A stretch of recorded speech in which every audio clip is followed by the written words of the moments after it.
सरकार किसानों के कल्याण के लिए, खासकर छोटे किसानों के कल्याण के लिए देश के कृषि जगत के हित में, देश के हित में, गांव गरीब के उज्जवल भविष्य के लिए पूरी सत्यनिष्ठा से, किसानों के प्रति पूर्ण समर्पण भाव से, नेक नियत से ये कानून लेकर आई थी। लेकिन इतनी पवित्र बात, पूर्ण रूप से शुद्ध किसानों के हित की बात, हम अपने प्रयासों के बावजूद कुछ किसानों को समझा नहीं पाए। भले ही किसानों का एक वर्ग ही विरोध कर रहा था, लेकिन फिर भी ये हमारे लिए महत्वपूर्ण था। कृषि अर्थशास्त्रियों ने, वैज्ञानिकों ने, प्रगतिशील किसानों ने भी उन्हें कृषि कानूनों के महत्व को समझाने का भरपूर प्रयास भी किया। हम पूरी विनम्रता से, खुले मन से उन्हें समझाते रहे। अनेक माध्यमों से व्यक्तिगत और सामूहिक बातचीत भी लगातार होती रही। हमने किसानों की बातों को, उनके तर्क को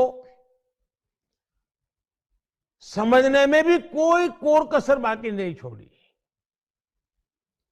कानून के जिन प्रावधानों पर उन्हें ऐतराज था, सरकार उन्हें बदलने के लिए भी तैयार हो गई।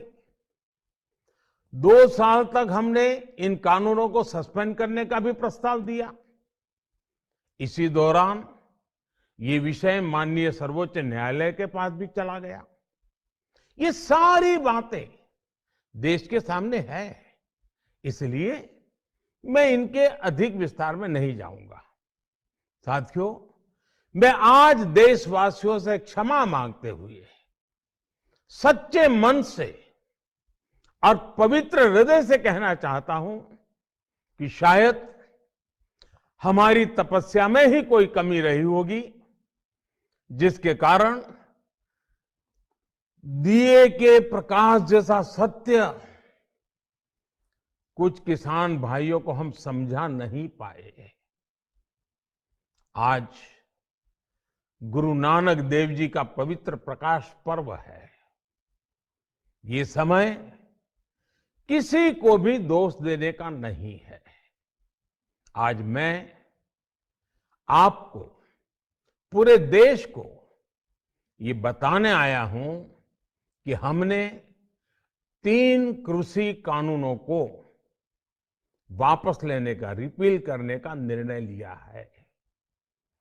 इस महीने के अंत में शुरू होने जा रहे संसद सत्र में, इसी महीने में, हम तीनों कृषि कानूनों को रिपील करने की संवैधानिक प्रक्रिया को पूरा कर देंगे।